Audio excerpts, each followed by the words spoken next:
day two of the 32nd annual salute hosted by the Colorado Gerontological Society. I'm Mitch Jillniger, and I'll be guiding you through today's exciting events we have for you. Many of you have enjoyed the salute as a live event, so we're glad you're back here in this virtual space this year. If you're watching us on Facebook, I would encourage you to click on the link in the Facebook post description to register right here on Hopin. And you can log in with your Facebook account just with one click. It's really easy to do. And by joining us on the platform, you'll get the most out of today's event. You'll interact with our exhibitors, you can network with your fellow attendees, and we'll be entered in for a raffle at the end of the day. So for those of you who are back after yesterday's event, welcome back. We're glad you're here and joining us once again for day two. Now, today's live event will be from 11 to 1 in the afternoon, that's Mountain Time, but that exhibitor space will remain accessible until 5 p.m. today, so you can enjoy it. You'll be able to browse the exhibitors at any time, again, up until 5 p.m. Mountain Time today. Now, we'll be having a special celebration at the end of the event with that prize raffle, so you want to make sure to stick around for the next couple hours to see if you are the lucky winner. Now, I want to point out how to navigate today's events and booths if you're new to this event. If you joined us yesterday, you're probably old pros. Just enjoy a little coffee or tea while I explain it to the others who are just joining us.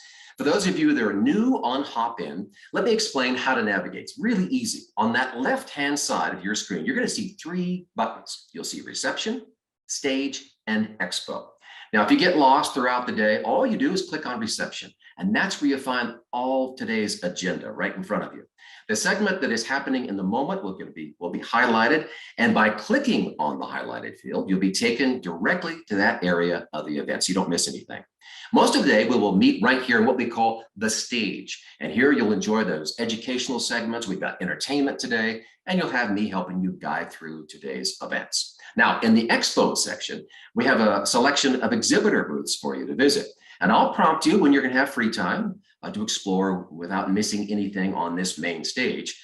And we'll be able to kind of go there on your own at your own pace. You can click through individual booths. You can watch videos there, slideshows, and see what special salute offers they have.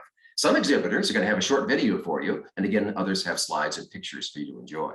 Don't forget to click that Send Me More Info button if you'd like to learn more about one of those exhibitors. All right, take a look at the right-hand side, and you'll see there's a chat box there. So use it. Feel free to network, ask questions, simply say hi to all of us. Now, I'm going to give you about 1 minute to play around with the platform or to write in the chat box, and we're going to meet right back here afterwards. So let us know where you're watching from and what you're most excited to see today.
Welcome back. Our first presentation today is from John Henderson. He's the co-founder of Active Minds Denver. John will talk to us about the key accomplishments of the past, including the Transcontinental Railroad and the electric grid, and then fast forward to the 2020s and the challenge of maintaining these infrastructure projects in present day. So please welcome John Henderson to the stage for part 1 of Bridges to Broadband. Well, good morning. My name is John Henderson. I am with Active Minds, and I'm delighted to be with you this morning as part of the Salute to Seniors in partnership with the Colorado Gerontological Society, with the focus, the theme being roaring into the 2020s. The presentation I'm doing today is coming in 2 parts. It's entitled From Roads to Bridges, but I would actually retitle it myself From Roads to Bridges and Beyond. My focus in the 2 parts that I'm going to be focusing upon today, from the 1920s to the 2020s, and that is the story of infrastructure and the role that it plays historically in the United States of America. So in this first section, I'm going to be focusing upon infrastructure in the 1920s. And then the second section, I'm going to focus on infrastructure right now in the 2020s and as we go further and forward into the decade in which we live right now. Now, in both of these presentations, I find in studying this issue of infrastructure in the United States, a few themes come to mind as they were back in the 1920s, but also now.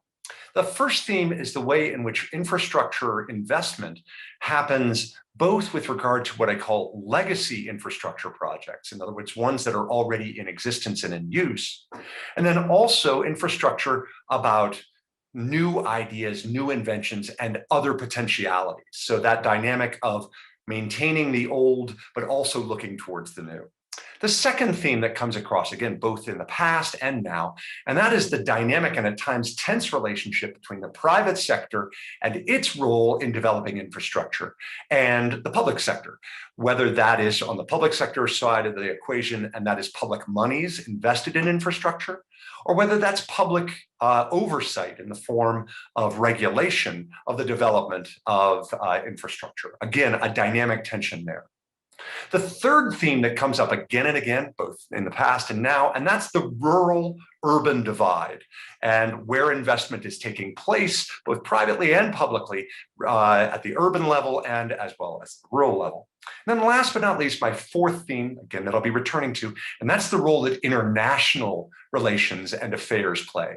Now, those international relations can be conflict. War plays a very important role in infrastructure development.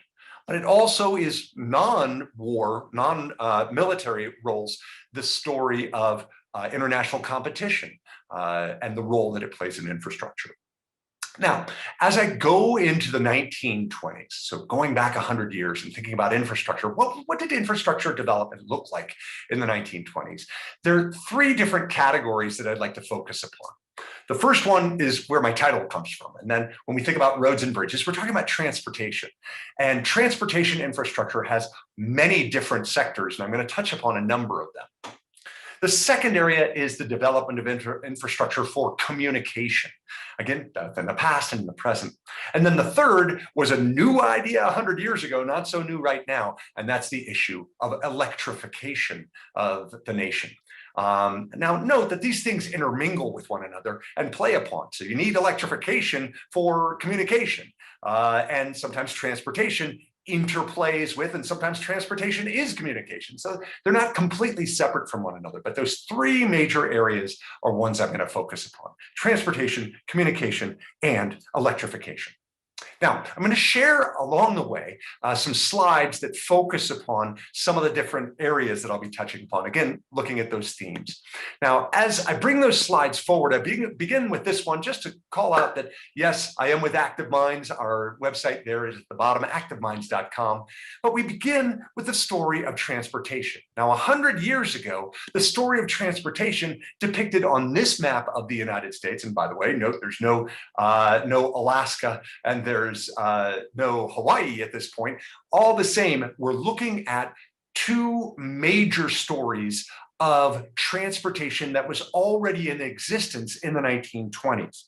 Now, those two major stories don't indicate what was, as I mentioned before, the legacy transportation infrastructure of the 1920s. And that was canal systems. So this map doesn't emphasize the canal systems that were still a major part of the American story.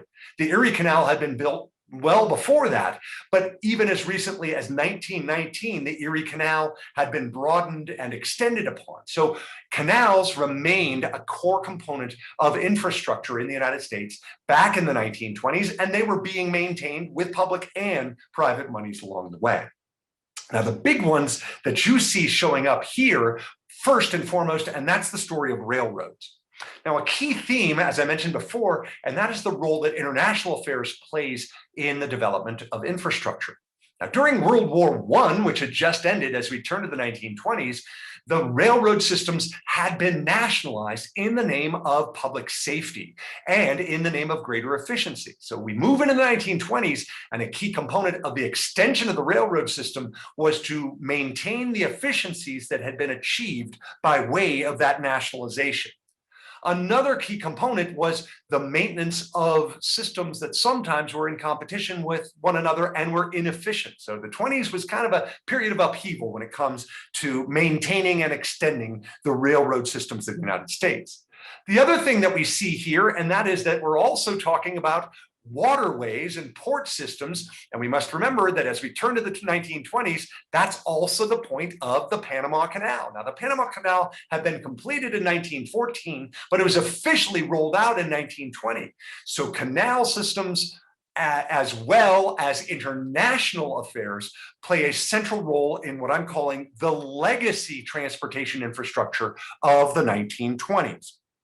Now, there's also, though, new ideas and new things coming along. Now, it's hard to believe this, but indeed, the road systems were new in the 1920s. Route 66 was, in fact, created in the 1920s, specifically 1926. And so the automobile, which of course is a legacy story now, was fairly new and certainly being extended. The Model T had been introduced, the Model A was introduced in 1927, and with the greater number of automobiles, the extension of the American road system with Route 66 at the heart of it was very much a part of the 1920s. Now, also though, we must remember that when we think about the story of that extension, we're also thinking about new inventions, and that of course is the airplane. What we see here is Denver Municipal Airport, which was opened in October of 1929. So later to become Stapleton Airport, later to be moved away. But my point is, in the 1920s, we see both legacy transportation, but also the establishment of new forms of transportation. Now, we must also remember that sometimes those newfangled systems of transportation don't necessarily pan out. Back in the 1920s, there was also an assumption that rigid dirigibles or blimps were going to be the cutting edge of long distance transportation. We're still in the 1930s was the Hindenburg disaster. But even as they were, for example, when they were finishing the Empire State Building in the 1920s, they built a dirigible connector for the Empire State Building on the assumption that blimps or dirigibles were going to be part of the core of transportation systems in the 1920s and beyond. So sometimes what we think is going to be the future doesn't pan out that way.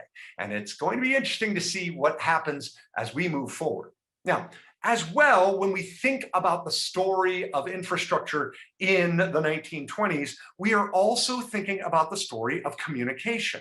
Now, when we think about communication, the central element of communication in the 1920s was the acceleration of the shift from the legacy communication system, which was the telegraph, and now the rolling out increasingly of ever and ever more American homes with telephones. Now, central to this story in the 1920s was the establishment of the Bell system. The logo that we see here was introduced in 1924, and this brings in that theme of public-private tension and conflict. Remember that AT&T was originally the American telephone and telegraph company. Now, in order for it to get beyond federal oversight and trust busting, a concern that the Bell system was going to be overly monopolistic, the Bell system in the 1920s was forced to sell its stock and its ownership in Western Union in order to not be subject to further federal oversight. And as a result of that, thereafter, you have the creation of the Bell system that was an integrated monopoly for telephones, and that would extend well beyond the 1920s, right up until the 1980s. So with communication, the establishment of a privately held but publicly overseen telephone system was central to the 1920s. Additionally, the 1920s is also the point at which the radio becomes increasingly a part of the American story and the American home, as we see here. Again, that theme that I talked about with regard to safety and government oversight. Did you know that it was illegal to own, for a private citizen to own a radio in the United States until 1919? It was illegal because of World War I. It was not until the end of World War I and 1919, 1 year later, that it became legal for people to have radios in their own homes. And thereafter, things took off. Now, note that this is overwhelmingly a story of private enterprise, but it was not necessarily going to be that way. If you look at the history of radio in Great Britain, it was overseen, the BBC, et cetera, et cetera. Whereas the choice was made in the United States to have a little bit more of a laissez-faire approach to the extension of radios, and that would be the creation of major and important companies that were both selling radios to American homes, but also establishing that impetus to buy radios. Why would you want to spend the money on a radio? Because you could listen to your radio and get free shows. And thus, CBS was established, the Columbia Broadcasting System, established in 1927. NBC established as RCA in 1926, and ABC established as NBC Blue in 1927. Again, 1920s, big infrastructure growth significantly in the private sector. Now, last but not least, my last story is a very important one in the 1920s, and that is the story of electrification. Now, electricity, of course, was not invented in the 1920s, but this graph shows you how it extended in the 1920s.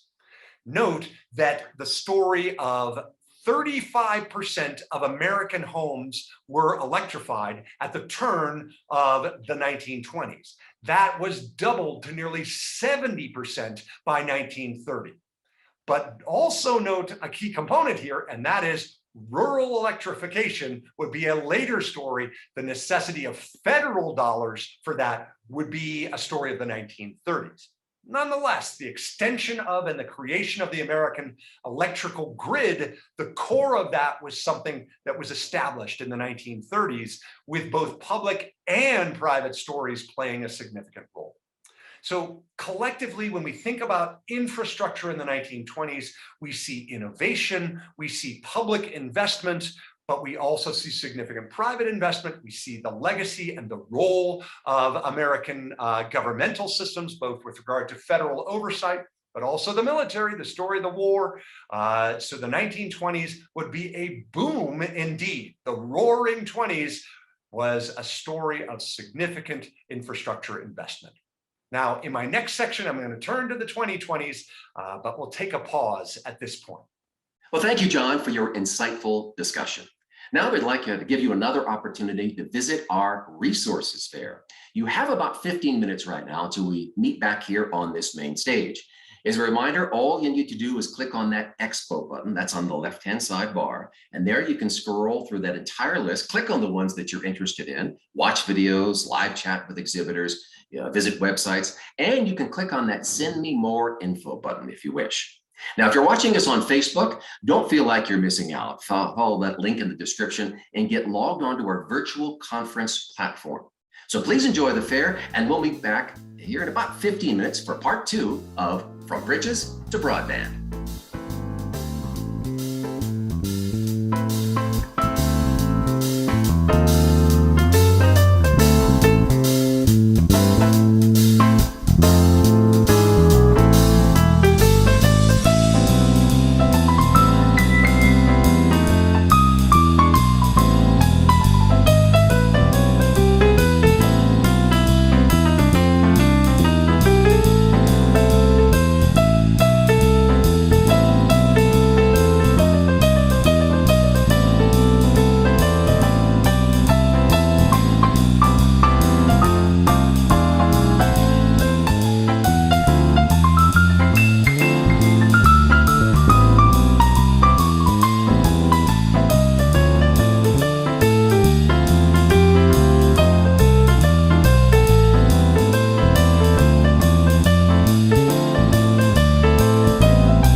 Now I'd like to introduce John Henderson back to our stage here for part 2 of Bridges to Broadband, where he'll continue our discussion about the involvement of technology on today's critical infrastructure. So take it away, John.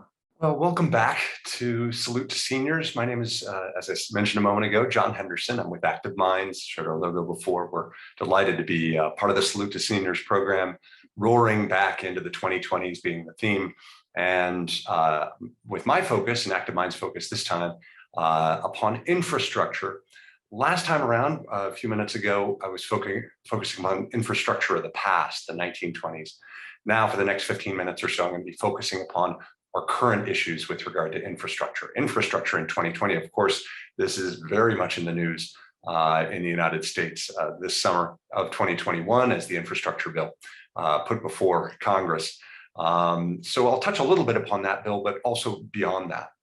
Now, I want to reiterate what I talked about before when thinking about infrastructure, whether it's 100 years ago or now, the four basic themes that come up again and again and again with regard to any form of infrastructure that the United States undertakes.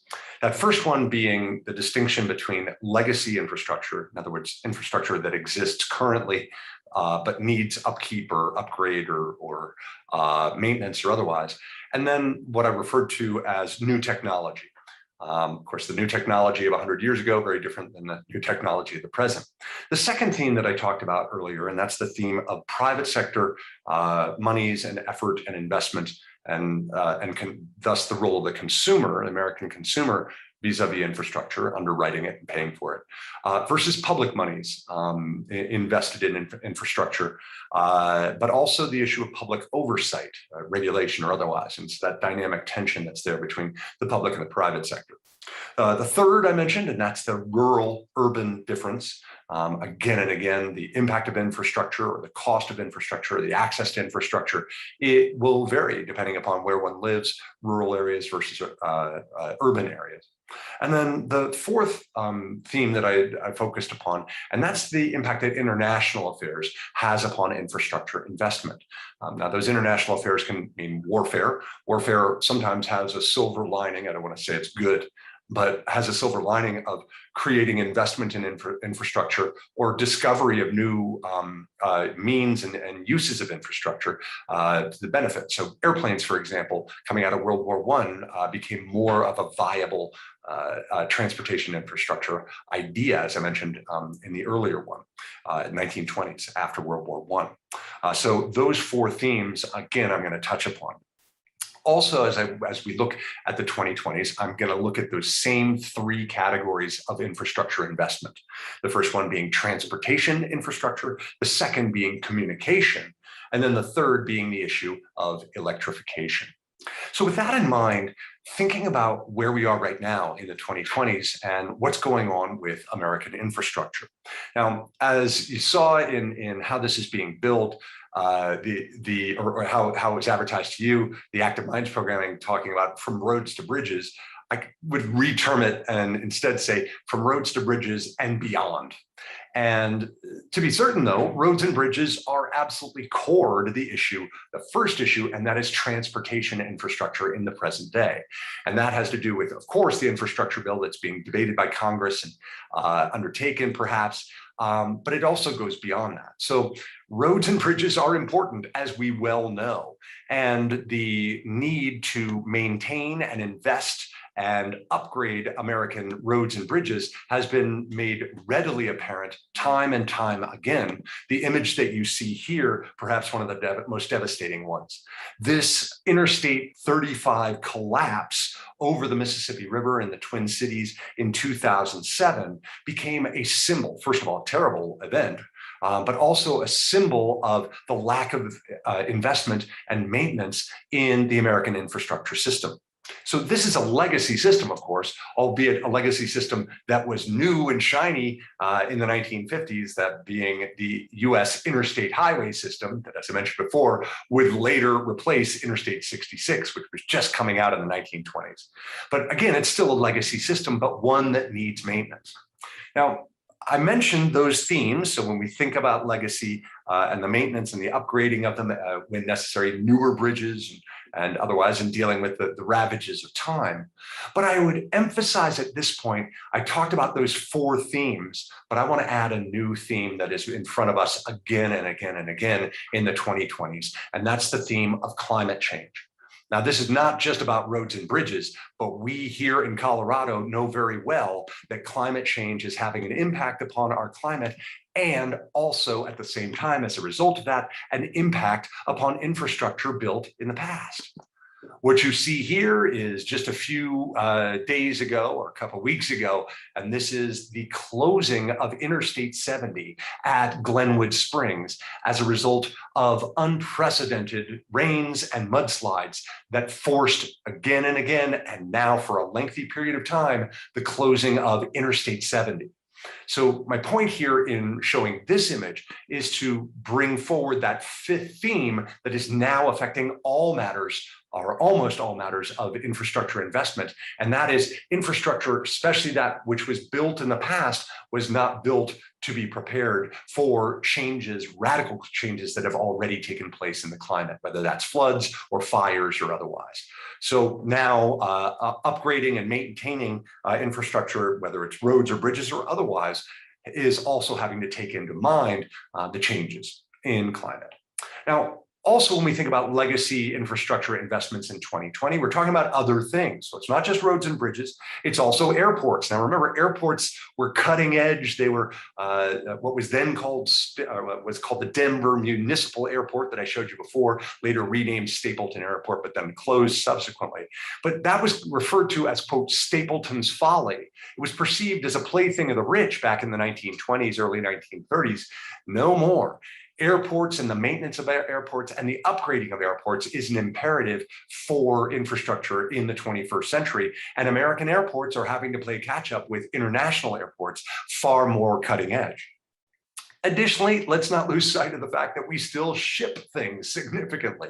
So the maintenance and upgrading, especially for ever and ever larger shipping containers, the upgrading of American port systems, another important infrastructure investment. Now, keep in mind that it is not always public money that's going to be paying for that. So sometimes it's private investment, sometimes it's citywide investment. So it's not just federal monies, but it's very important to keep in mind that the transportation infrastructure is not just about the roads and bridges, it goes beyond that. And then, of course, there's new technology. What's new in transportation? Well, I would suggest the recent events of multi-billionaires launching themselves into space, indicative of space travel being no longer the ambit solely and singularly of the American federal government and NASA. So the privatization of space exploration or space travel may turn out to be what in the past was referred to as nothing more than a plaything of the rich. But who knows, it may provide access to new technologies, new opportunities. And so space travel may well be the infrastructure perceived as a folly in the present, but may well show opportunities in the future. Who knows, 100 years from now, perhaps we'll look again. I'd also note one other very important thing in thinking about transportation infrastructure in 2020, and that is international competition coming from China in particular. And this is the story worthy of its own full presentation, but that story is one focused upon what's called the Chinese Belt and Road Initiative. And what you see here, the nations that are colored here are nations that have accepted Chinese investments. China is not giving this money away, but is loaning this money for the building of infrastructure projects. That's everything from roads and bridges to railroads, to airports, to ports, to pipelines, another very important infrastructure project. My point here is that what once was assumed as a global domination of the means of access to trade beyond the United States can now no longer be assumed.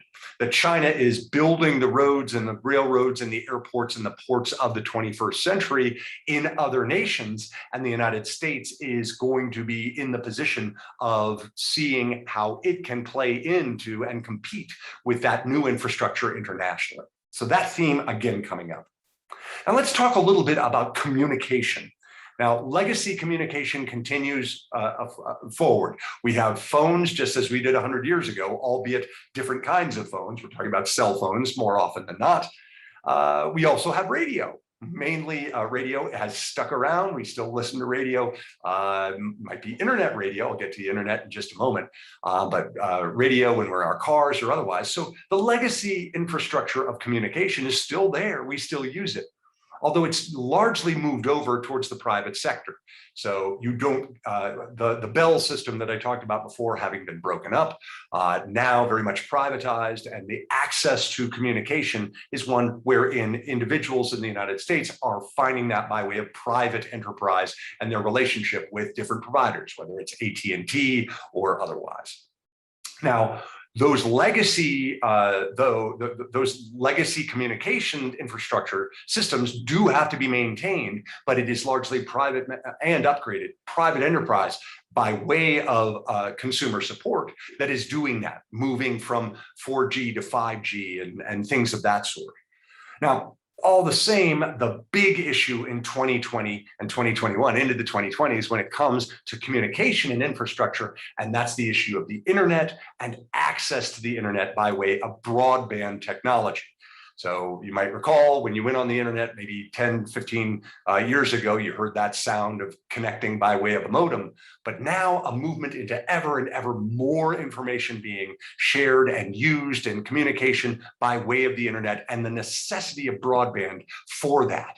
And so when we think about that, a key component is where the access to broadband resides. And what you see here in this map is a map, by the way, prepared by the FCC that is reflective of the places where there is widespread broadband access, that's in blue, but there is also a lack of access, that's in green and especially in yellow. Now, this gets to that theme that I talked about earlier, and that's the issue of the urban-rural divide. That when you get into rural spaces where broadband access is one that has been provided by way of private enterprise, where you get your broadband, it's not always going into those rural spaces. And so a key component factor of the 21st century and communication is the issue of access to broadband, particularly in less marketable areas that are far more remote, far more expensive to reach. Now, here we have an analogy that I teed up in my last time talking about the 1920s, and that's the issue of electrification. I would suggest that what happened in the 1930s in rural electrification is what we are seeing happening now, a push towards rural broadband access. But I'd also add, given that broadband access is happening by way of private enterprise, there's also the issue of financial access. So it's not just rural spaces, it's also urban spaces and people with less capital and ability to afford broadband. Those two elements are central to communication and the story of the 21st century and communication and infrastructure. Last but not least, I want to emphasize the issue of electrification and the matter of infrastructure and the maintenance and upgrading of the American electrical grid. This is the story of electricity, no longer a unique thing as it was to an extent 100 years ago. Now it's a matter of taking the grid as it exists and has for 100 years, it's been built over time, and bringing it up to speed for the 21st century challenges and difficulties. And again, we have the issue of climate coming up. You might recall earlier in 2021, there was a devastating blackout in Texas. That Texas blackout caused by severe weather that plunged south. You see on the map in the lower left there, that deep frost, and the Texas grid was not prepared for that deep frost and thus significant power outages. So when we think about the electric grid and the maintenance of it, there are a few themes here. One, as I said before, climate change and upgrading the grid to be prepared for the extremes in weather that we're seeing, whether it's deep cold in Texas or wildfires in California. And by the way, some of those wildfires, not just caused by extreme drought, but caused by the electric grid, where the PG&E grid, in fact, triggered some of those wildfires.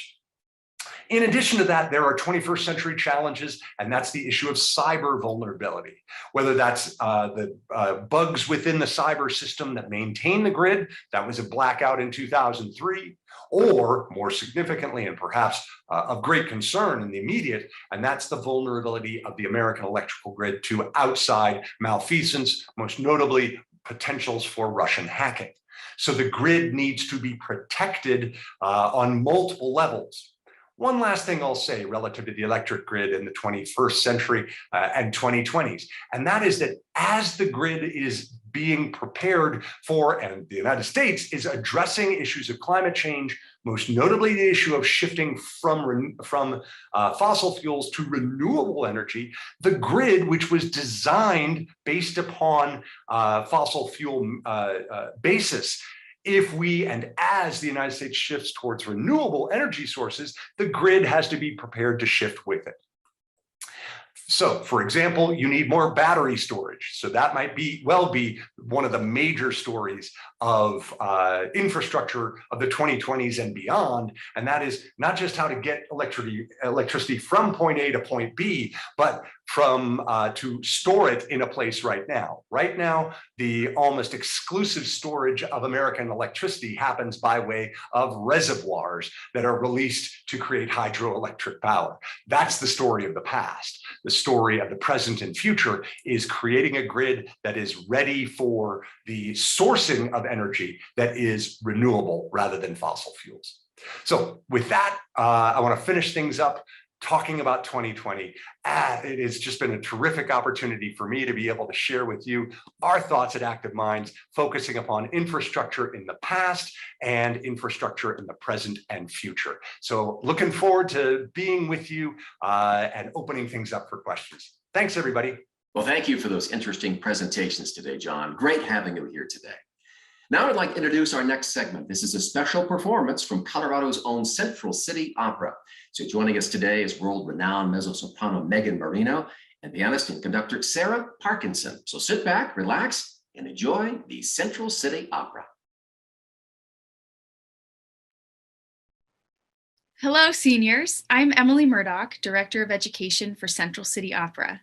Thanks to you and to the Colorado Gerontological Society for allowing Central City Opera to share a performance in your annual Salute to Seniors. 2021 and 2020 have been unprecedented times, and we are so happy to share in your virtual event. Founded in 1932, Central City Opera, or CCO, is the fifth oldest professional opera company in the country and is renowned for its exquisite world-class productions, competitive and robust young artist training program, and creative education and community engagement activities. The Summer Festival takes place at 8,500 feet above sea level in the Colorado mountain town of Central City, only 35 miles west of Denver, where the company owns and maintains 29 Victorian-era properties, including the intimate 550-seat Jewel Box Opera House built in 1878. The 2021 CCO Summer Festival is an all-outdoors festival taking place at Hudson Gardens and Event Center in Littleton and the Opera House Garden in Central City. CCO's year-round education and touring programs connect around 40,000 students, families, and seniors annually with performances, workshops, residencies, and virtual programming throughout Colorado, for everyone from young students to lifelong learners. We travel to venues including schools, churches, retirement homes, and community centers across the state and online in order to spread the love of opera and classical music. My colleague, Education Coordinator Meg Ozaki Graves, and I have so much fun bringing arts education and performances to the Colorado community. The virtual performance you'll enjoy today is by Central City Opera artists mezzo-soprano Megan Marino and pianist Sarah Parkinson. They will perform an aria from an 1866 French opera and a familiar pop song from a 1970s film. Megan decided to arrange these two pieces together. I'll tell you a little bit more about them now. American-Italian mezzo-soprano Megan Marino is a genre-adventurous, gifted actress with a strong, appealing voice graced by a rich lower register. Be it on or off stage, standard fare, forgotten gem, or a work in progress, she's driven by the glory of the art form, a deep yearning to tell meaningful stories, and pure, undiluted moxie. Her recent appearances include the Metropolitan Opera, the Paris National Opera, Lyric Opera of Chicago, San Francisco Opera, Santa Fe Opera, Central City Opera, Spoleto Festival USA, and the Caramore Music Festival. She has garnered awards from many foundations, including the George London Foundation and Marcello Giordani Foundation, among others. Megan holds degrees in vocal performance from the University of Southern Maine and University of Colorado at Boulder. She is an active board member of her union, practices Ashtanga yoga, enjoys cooking, baking bread, and crocheting, and is an animal lover. You can find out where Megan is performing next by visiting her website at meganmarino.com. Sarah Parkinson enjoys a varied career as a pianist, conductor, and arts administrator. She performs regularly with the Colorado Ballet Orchestra and members of the Colorado Symphony, and is a founding member of Nuevo Tango Ensemble Grande Orquesta Navarre. She made her operatic conducting debut with Mozart's Così fan tutte for Boulder Opera, and she has been music director at St. Aidan's Episcopal Church in Boulder since 2015. Sarah has been a member of the Central City Opera Touring Artists since 2012 and is executive director at the Boulder Phil since May 2021. She holds degrees in piano performance from the University of Iowa, New England Conservatory, and a Doctor of Musical Arts in Collaborative Piano from CU Boulder. And now here's a little bit more about the musical pieces you're about to hear. Connais-tu le pays, or Do You Know the Land, is an aria or song from the opera Mignon, written in 1866 by composer Ambroise Thomas, with an original French libretto or text by Jules Barbier and Michel Carré. Thomas is best known for his operas Mignon and Hamlet, but neither are frequently produced in America today. The aria's text is based upon the first two stanzas of Mignon's Gesang, or Mignon's Song, written in 1784 by German poet Johann Wolfgang von Goethe, and later published in his second novel, Wilhelm Meister's Apprenticeship. Goethe's Mignon inspired poets and composers alike, with many poems written after the original and over a dozen musical settings representing the German, French, and Russian languages and national musical styles. Pure Imagination was written for the film Willy Wonka and the Chocolate Factory in 1971 by composer-lyricist Leslie Bricusse and songwriter Anthony Newley. Bricusse is best known for his musicals Stop the World, I Want to Get Off, and Victor Victoria. Newley was co-writer of Goldfinger, the title song from the 1964 James Bond film. First sung by Gene Wilder, this song is an established jazz standard and a popular cover, recorded by a broad range of artists from Maroon 5, Primus, to Fiona Apple, to Josh Groban. And now, please enjoy Megan Marino and Sarah Parkinson's performance. Thank you.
Sous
What a great group. Now it's time for our last visit to that resources fair. You've got about 15 minutes now until we meet back here on the main stage. As a reminder, all you need to do is push that Expo button that's on the left-hand side bar there, and you can scroll through the whole list, clicking on the ones that you like. You can watch the videos, you can chat with the exhibitors live, visit websites, and of course, you can click on that Send Me More info if you'd like to learn more. And if you're watching on Facebook, remember, I urge you to come join us. You can follow the link in the description. You can get logged on to that virtual conference platform, just one click away. Now, please enjoy the fair, and we'll meet back here in 15 minutes. We're going to close out the event today with a special guest. We have Hazel Miller and the Collective.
Feels like just last night I was holding you tight. Whenever we connect, it's a primal cause and effect. We start where we left off, like we never get enough. Every time I see you, it's like we've never been apart, baby, no. Every time I'm with you, we talk heart to heart, baby, heart to heart.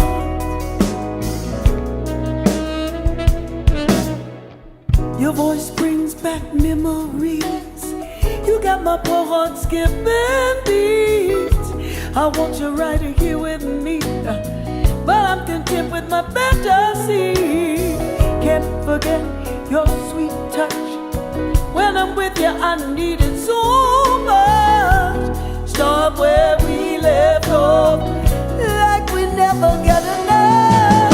Every time I see you,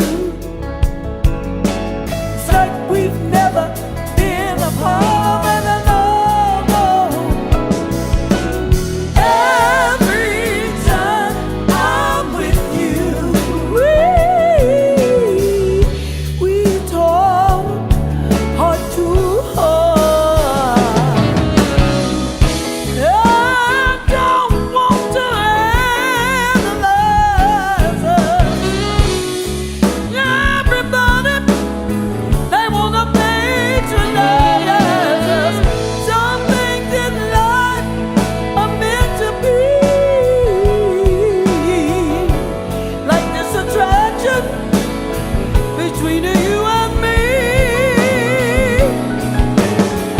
Baby,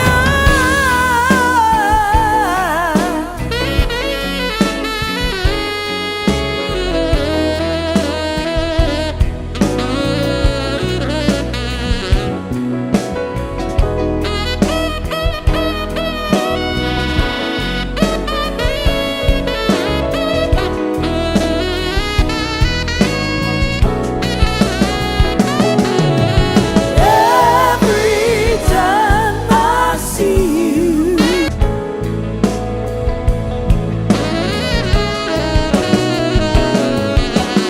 every time I'm with you,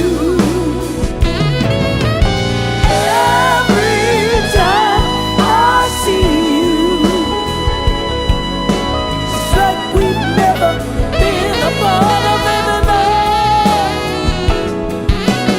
Every time I'm with you, we talk heart to heart.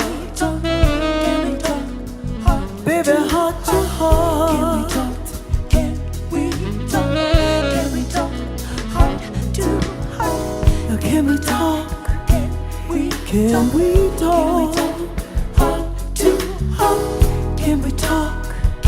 Can we talk heart to heart? Can we talk?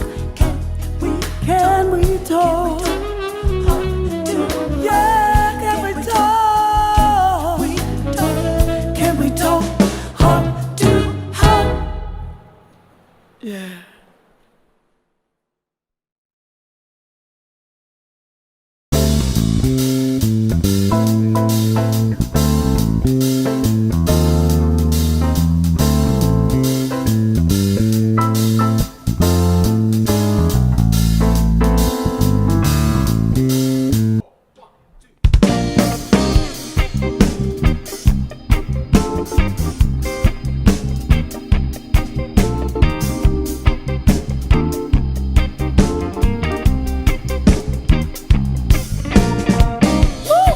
Well, well, well, well, well.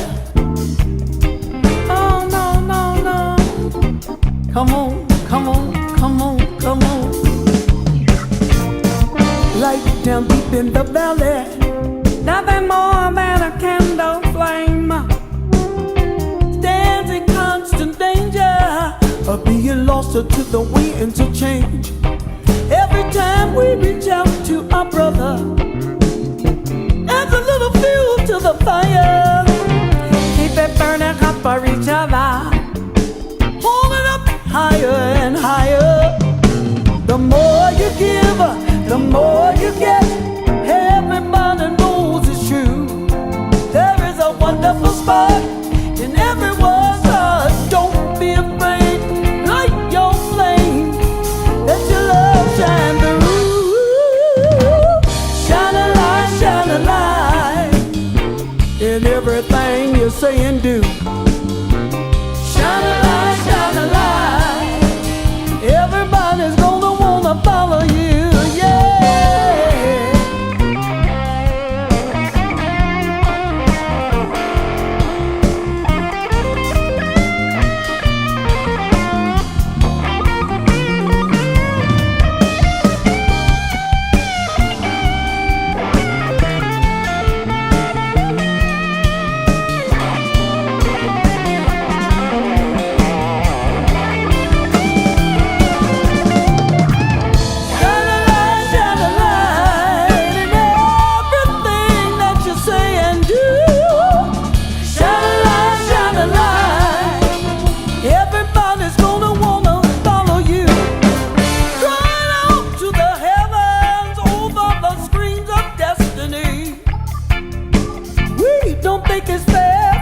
Tell us who our enemy's gonna be.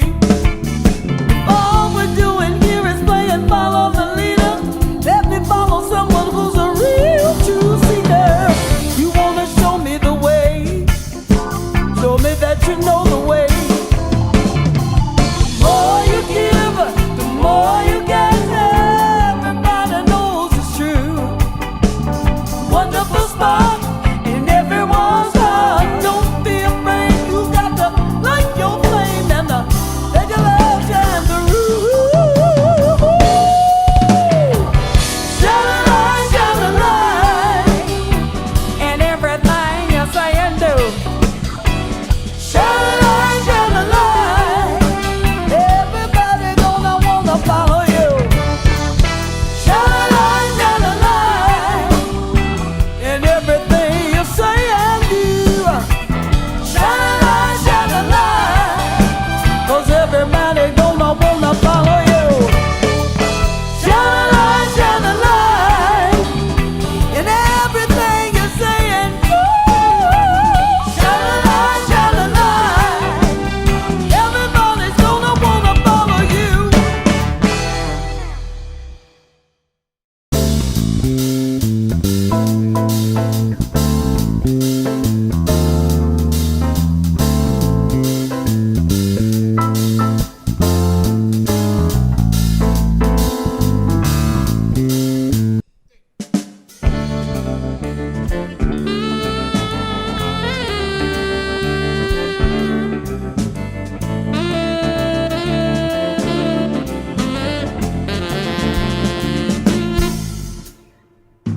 How do we keep on going when life is so serene?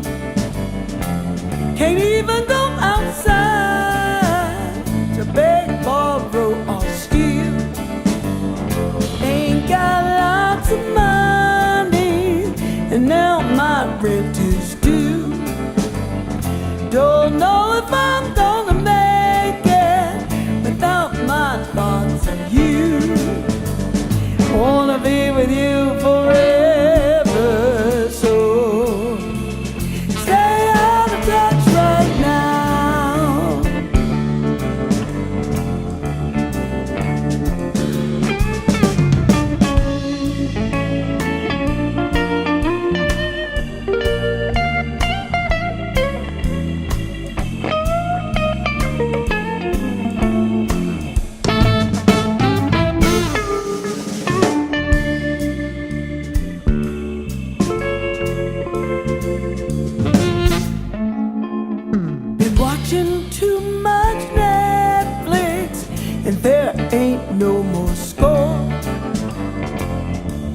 not sure what to do now, 'cause I can't take much more. Work the dollar, I gotta go raise some change. Questions make me holler, I wanna be with you again.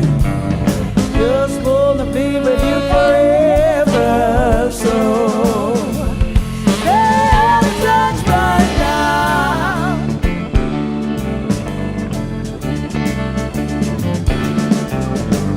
We all wanna be together, so let's touch right now. Stay out of touch right now. Stay out of touch right now.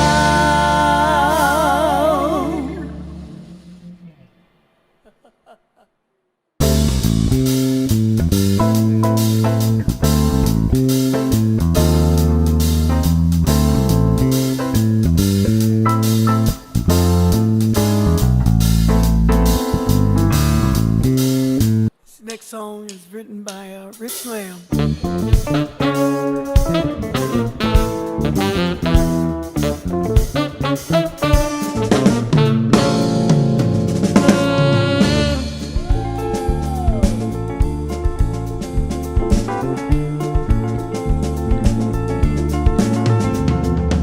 Ooh, so crystal clear, desert nights, the shadows near. Sad, still warm from day, cast a mood. That's magic. Then the cactus blooms, the young sea, move the night swoon. But tonight the spell is right for the dance. On the stars, can see tonight iguana dance. The moon was right.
blooms, the young are sea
for the 7 desires. Inside my heart was breaking,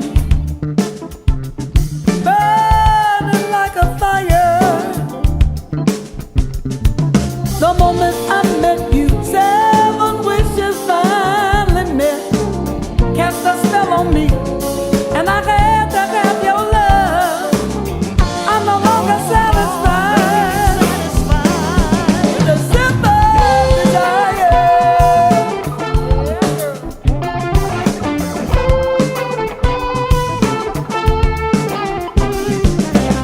Wish for wealth and wisdom, money, power, luck, and fame. But to live without your love, my baby, baby, now I knew I'd never be happy with just those things. I'm gonna fall down on my knees and pray that you will come to me.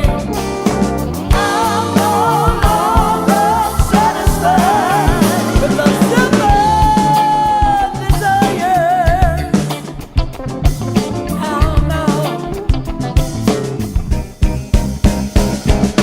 7 desires, health and wealth and wisdom, have a luck, romance and love.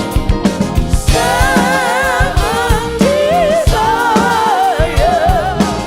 health and wealth and wisdom, have a luck, romance and love.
folks, we're so glad you were able to join us for this virtual salute.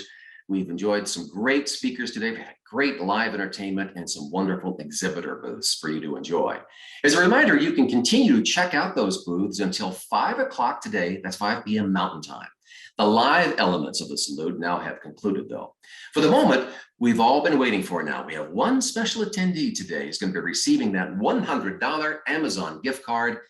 You have pretty good odds here to win this one. So before we announce today's winner, we want to thank you and thank all our speakers, our entertainers, our great exhibitors today, our media sponsors, and the title sponsor for making this virtual event possible. We want to especially thank Cigna, that's our title sponsor, and Pharma for their supportive sponsorship. And lastly, we want to thank you for attending today, for joining in, making this virtual salute one to remember. We appreciate you. All right, let's get to it. I'm happy to announce today's winner it's Joan Hernandez. So Joanne, congratulations. Please look at your email on how you can claim your prize today. All right, I have one last exciting announcement for you. I'm happy to say that CGS has booked this convention center for June 16th and 17th of 2022 for a return to an in-person salute to seniors. That'll be nice. So we hope to see everyone there next June 2022. Thank you, everyone, for a wonderful event these past couple of days. Stay healthy, stay safe, have a wonderful weekend. Feel free to continue browsing those exhibit booths. Again, they're open until 5 this evening. I'm Mitch Jelniker, and on behalf of the Colorado Gerontological Society,